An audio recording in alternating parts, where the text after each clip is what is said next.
Hey everyone, Scott with Carter's at the Track. Recently, I was able to sit down with Jeff from Maui Racing. Jeff has been coaching riders for many years, and he's built one of the most recognizable teams in the paddock. Today, we get to hear the story behind Maui Racing. All right, today I'm with Jeff Baldwin from Maui Racing. He's also Carter's at the Track instructor, and last year Jeff was the instructor of the year for Carter's. So, Jeff, tell me a little bit about how long you've been riding and how long you've been an instructor with Carter's at the Track.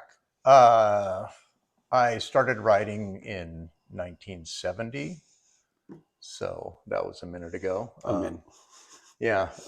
I've been coach with Carter's at the Track for I think about 4 years now, coming on 5. Okay.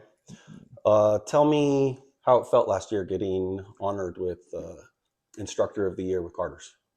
I was pretty embarrassed by that. I was co-instructor of the year with Ron Peterson, Yep. who I think is a very hardworking guy, great coach, and a really great friend. Absolutely. He was my first interview. So yeah, absolutely.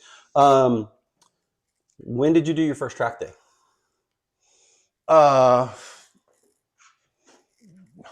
That's, I think, somewhere around 2008, okay. Maybe. I was at Brands Hatch in England. I was traveling. I was doing a seminar for something else there, and a mutual friend of ours said, "Hey, come to Brands Hatch and do a track day." And so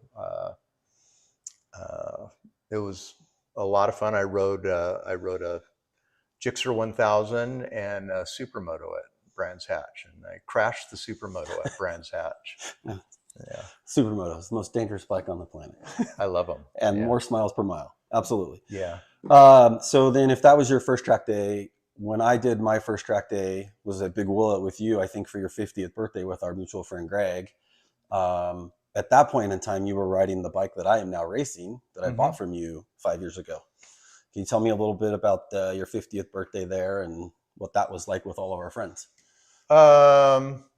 Yeah, it was a lot of fun. I was pretty hesitant to send it.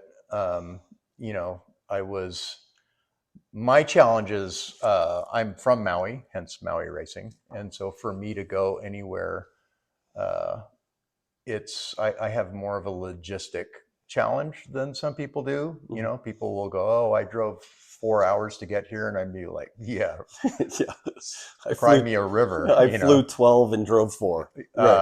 Yeah. So I was, for a long time, because I was still working in Maui, and so I was commuting from Maui to Sacramento, and then driving up to Thunder Hill. Prior to that, I was living part-time in Washington State, and I spent a fair amount of time riding at the Ridge. Right. I think I started doing that in 2012, and was the Ridge was my home track for a number of years until a friend of mine, we were talking, and I said, "God, the Ridge is such a great track." And he said, "You should go to Thunder Hill." And I eventually did. And it just, they're both wonderful tracks. I love them both. At the time, Thunder Hill had a much better build out and infrastructure. And one of the things that Thunder Hill could provide at that time, which was critical for me, was storage or a garage space. Absolutely. And so I got a garage at Thunder Hill probably 10 years ago. Okay, so you talked about the Ridge, you talked about Thunder Hill. Based on those two tracks, or any other track, because I know you go to a lot of different tracks, what is your favorite racetrack and why? Laguna Seca is my favorite racetrack. Partially the history of Laguna. I really like the layout. You feel like you're at a international racetrack when you're there. Right. Their history would back that up. Yeah. And it's in a beautiful part of the state of California. And who can not love tipping into the corkscrew I and totally agree with yeah, you. being scared shitless. I totally agree with you. I feel like every time we go there, I was fortunate enough to go with you recently, the last month Hmm. or two ago, and I always feel like I'm on hallowed ground when I'm there. It's just Sure. such an Yeah. amazing place, and Yeah. even watching like some of the MotoGP races and like all the people that like we've watched and kind of idolized race there, and to be able to go and ride that same track is a pretty cool thing. It makes it a lot more fun to watch a Moto America race nowadays and watch those guys go into the corkscrew or turn 2 or 11 or any of Yeah, those. absolutely, And versus a track that's like yeah, overseas that you don't know. You know that yeah. track, you know Well, I it. think the trick is to go to the tracks overseas and ride them. That's a good idea. We'll Yeah. make that a plan for 2027. So awesome. Jeff, tell me a little bit about Maui Racing, what that's about, and how it got started. Maui Racing was, it started off just with me having a bunch of mutual friends. I had my initial garage, which I've kind of expanded on a little bit at Thunderhill, and we were just having fun. And I was actually sitting in your office in Reno, Mm-hmm. and we were talking about logos, and you were crowdsourcing something. I forget exactly what it was, and Mm-hmm. I just said, "Oh, the hell with that!" And I took a piece of paper, might have been an invoice or something, flipped it upside down, drew a circle, drew Maui Racing on it, and so I said, "There, print it." And Yeah, that was pretty much our logo I remember. and the start of Maui Racing. And then um, uh, I was approached by Lisa Olson, who came up to me and said, "Hey, I've signed you up for NRS." And I said, "Cool. What's NRS?" In Lisa fashion, yes, Yeah, that's kind of how Lisa operates. totally. And then I signed up for my first new racer school with Carter's, Mm-hmm. and Greg Olson was the instructor at the time. He's now the president of AFM. Poor Right. guy. Poor guy. And I think I scored 100 on my written test and did my first novice season. And yeah, shortly after that is when Jesse approached me the first time to Mm-hmm. be on staff. I think the first one or two times he asked me, I told him I didn't think I would Right. serve him well or have what it took or, Mm-hmm. you know, and I think it was the second or third time I finally capitulated and agreed. And then I was on staff with Carter's after that. And what an amazing instructor you've been. I mean, you got instructor of the Yeah. year. We always see all the people like gravity to you in the pits because of the way you coach and your previous coaching experience. So I think you've been like a major asset to not only Carter's, but this like the racetrack family in Northern California as a whole. Sure. Well, prior to coaching in motorcycles, I coached in or instructed in something else for about 3 decades. Yeah. And so I have coaching and instructing experience from that. And um, uh, that was a Japanese martial art called Aikido, Mm-hmm. which I liked Aikido because it was the only non-fighting art I could find, and I don't really like fighting. Right. Um, but that took me all over the world, and that was a good experience. Yeah. And then, as I kept doing that, and Maui Racing kind of grew and developed.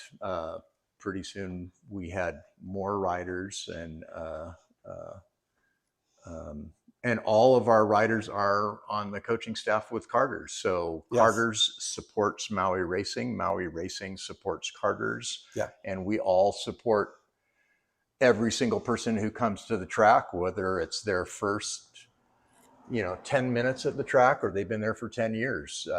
Absolutely. We're all there for everybody. So to that point, if you have somebody who's maybe watching this out in the internet land and they're nervous about going to the track for the first time, what would you tell them? Hit up one of the instructors at Carter's. I think it's an underutilized resource. I think people are maybe intimidated a little bit to come up to one of the instructors. They think we're busy, which is, I mean, we are there for them. Absolutely. That's why we're there.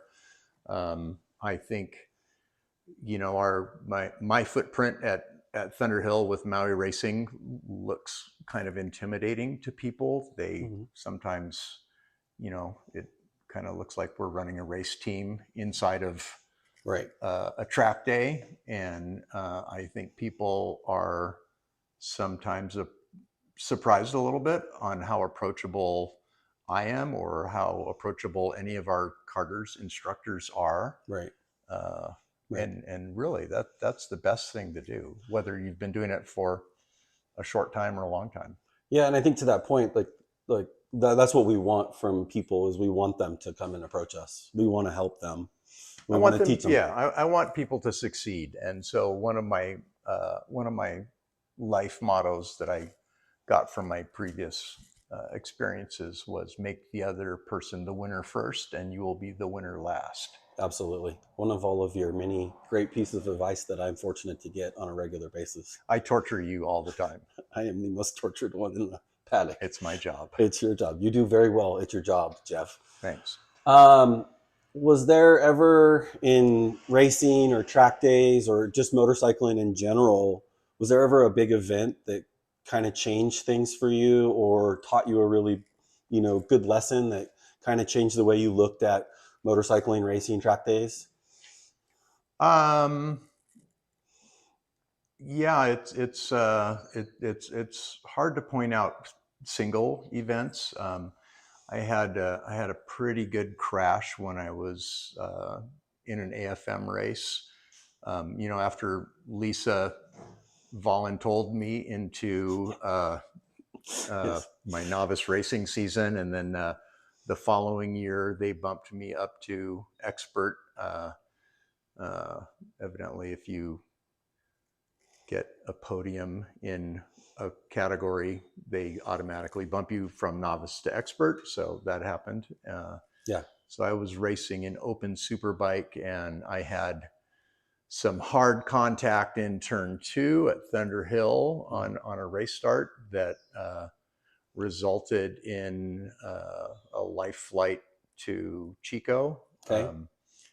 And I would say I'm really glad I had the helicopter insurance. Right. I've heard people go, "Oh yeah, it's like $15,000." No, it's not. No, it's not. No, my bill for that helicopter ride before the insurance kicked in was $54,000, Right. and the insurance covered about 50 of that, and I had to co-pay a little bit of that. And so I'm a big fan of people getting helicopter insurance. It's a common question I ask people. If they don't know what companies to get, I'm happy to show them the ones that I have. I think there's 3 right now that cover Thunder Hill. I just had one of them renewed this morning. Okay. And the helicopter insurance is just, you want to have general health insurance, because this is a rough sport and things can happen. Right. But the helicopter ride can be not always covered. I know some people say their insurance will cover a helicopter ride. I would verify that. Yeah, I would too. That's a $50,000 mistake. All right. So I think that information about the helicopter was really good information for newer riders. What are some mistakes that you would say newer riders make, and what can they do to fix that mistake? I think the biggest mistake people make as a new rider is not knowing how to be a good student. And, I'll frequently have people start volunteering all sorts of information to me about, what they do and who they are. And that's nice and interesting. But if you want to get coached, your top job is to be a student. Okay. Yeah, don't get in your own way. So basically, let's listen to what you have to say and be coachable, so that you can actually learn instead of trying to validate maybe what you know or don't know. Yeah, I think being open is the key to that. Typically what you'll see is you'll give people information and they will find the parts that they like and place weight on that, and then they'll look at the parts that they think don't apply to them, and they will edit that from their lesson. Okay. And they are usually wrong on the editing part. Right. Um, the other thing they'll do is they'll say, well, so and so told me X and you're telling me Y. Right. And it's their job is to figure out how both of those could be correct at the same time. Okay. So be Yeah. coachable. Be coachable. Be coachable Yeah. is a big thing. Okay. Yeah. Last question for you, Jeff. If you could give your younger rider self advice, what would it be? It would have been to go to a professional school sooner in my riding career. I spent a lot of time just going to the track, having a lot of fun and getting a lot of laps down, and practicing bad habits. Okay. And so you get good at what you practice. And so if you don't have good habits to start with, then you have bad habits. And if you're practicing, you get good at those. And undoing those is way harder than starting with a blank page. So go to a school. I think I really agree with that quite a bit, because I still have the really messed up kind of body position from being. Oh, you're horrible. I know. I just can't get my head all the way over because, I was always felt like I was dodging truck mirrors. So I like it when we get new students who don't have very much experience at all on the street or on the track. And I think, to your point, like going to a school is a great piece of advice. Yeah, and it might not be appropriate, to go to a school prior to doing your first track day, or even prior to doing a couple of them. It's and the way Jesse runs his track day operation is you have so much access to high level coaching, which is one of the things that drew me to Carter's in the beginning. That you can start off by building some good habits right at the beginning. Yeah. And then we periodically do riding schools with us. There's a handful of other riding schools across the country. Some are better than others. I'm not going to name names or anything, right. But there are definitely some standout ones, and then there's some that I look at and think, what the hell? Yeah. So if you're going to do a rider school, maybe go talk to people who have a little bit more experience in the sport and see what they've done and what their experiences are. Right. And be prepared, go in with a little bit of knowledge on the deal. I think that's a great piece of advice too about the rider school, but maybe doing a couple track days with a track day company like Carter's, who we're going to coach you everything that we teach in our school that we do annually anyway. So you're going to start off with better habits from the get-go. Sure. So. And there's other, I picked Carter's because it worked for me really well. There's people in other parts of the country that will go to other track day companies, and that's all fine and well too. Yeah. I'm leaving next week to go to the Ridge.